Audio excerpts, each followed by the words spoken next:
Hello friends, welcome to my channel আমার কথা। দেখুন কি সুন্দর আকাশটা কালো হয়ে এসছে। এটা নিত্য নৈমিত্তিক ব্যাপার। রোজই আকাশ কালো হচ্ছে, আবার রোদও উঠছে। এখন আমি জাস্ট বেরিয়েছি কাজে, দোকানে যাব, কিছু কাজ করব, তারপর আবার চলে আসব। এই হচ্ছে রোজকার রুটিন। আর এই যে এটা হচ্ছে বাগুইয়ের শিব মন্দির। যাওয়ার পথে এটা রোজই পড়ে আমার। এই ছোট্ট শিব মন্দিরটা ছোটবেলা থেকেই দেখে আসছি।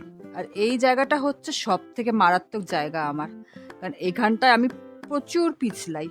আর তাই কাঁপতে কাঁপতেই দোকান চলে যাচ্ছি এখান দিয়ে। এখানে আমি প্রায় দিনই আছাড় খাই বলতে পারেন। যাই হোক, সারাদিনের কাজবাজ শেষে রাত্রে বাড়ি ফিরছি, কিন্তু আজকে এই জায়গাটা একটু অন্যরকম লাগছে। অন্যরকম কারণ এখানে কালকে একটা দুর্ঘটনা ঘটে গেছে। আমাদের এক পরিচিত এক কাকু এখান থেকে ফ্ল্যাটের ছাদ থেকে পড়ে মারা গেছে। খারাপ লাগছে, কারণ ছোটবেলা থেকে জন্মের পর থেকেই তাকে দেখছি। কিন্তু আমি জানতাম না সকাল থেকে, দুপুরবেলা জানতে পেরেছি। এখান দিয়ে সকালেও আমি ক্রস করেছি, তবুও কিছু জানি না। কি জানি কি হয়েছিল, কিভাবে পড়লো ঠিক এই গলিটায়। যাই হোক, তবুও যাচ্ছি, যেতে হবে। জীবন তো এভাবেই চলে। সে চলে গেছে, যারা রয়ে গেছে তাদের জন্যই জীবন। এই বাড়িতে এসে দেখি সোমনাথ ফুচকা নিয়ে এসছে, আর দেখুন কেমন কেত মারছে। ইস, কি বিচ্ছিরি লাগছে, সেটা যদি ও নিজে বুঝতো।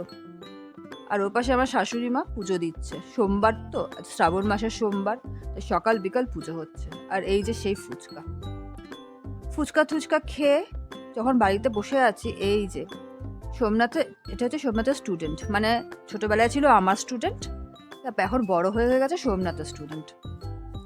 এখানে একটু চা সেবন করে নিচ্ছি। আসলে গলাটা খুব ব্যথা, ঠান্ডাও লেগেছে, তাই ভাবলাম কফি টফি খাওয়ার থেকে চা খাওয়াটাই শ্রেয়। তাই আমার জন্য আমি চা বানিয়েছি। আর এই চলছে আমার রাতের খাবার। আজকে করছি পনিরের তরকারি আর লুচি।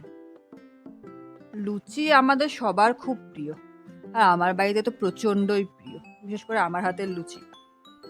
তাই পনিরের তরকারিটা করে নিচ্ছি তাড়াতাড়ি করে, আর তাড়াতাড়ি করে যে লুচিটা বানিয়ে নেব। এই হচ্ছে রাতের ডিনার। এটা খেয়ে আজকে তাড়াতাড়ি শুয়ে পড়বো।